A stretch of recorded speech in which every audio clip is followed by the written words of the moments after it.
Kalinga Prab minamadali na niya ang Jom Carl at EDC. At mga viewers at taga-suporta ng tambalan, naiinip na.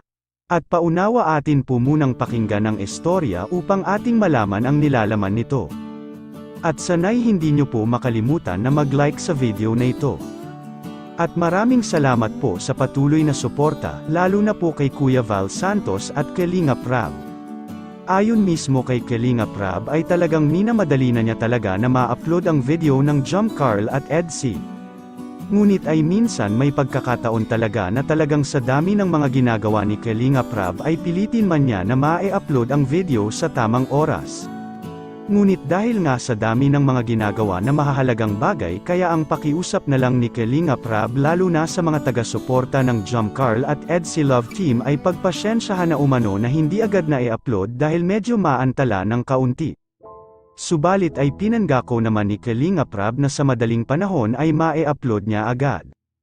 Dahil nga sobrang sabik na ang mga viewers mga Kalingap. At syempre dahil naging kal-iwan na po ng ating mga viewers na manood sa mga love team ng Team Kalingap.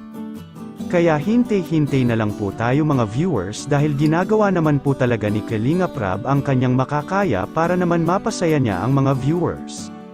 At lalo na ngayon na dapat din nating lawakan ang ating pangunawa dahil nasa ibang bansa sina Kalinga Prab. At talagang napaka-busy niya mga Kalingap, gayunpaman ay pipilitin ni Kalinga Prab na ngayong araw na ito ay ma-upload agad ni Kalinga Prab ang video nila Jom Carl o kaya naman ay EDC. At kung alin man ang matapos niyang ma-edit ay agad-agad na makikita naman natin yun mga Kalingap. At sana ay ating maunawaan din ang kalagayan ni Kalinga Prab sa ngayon.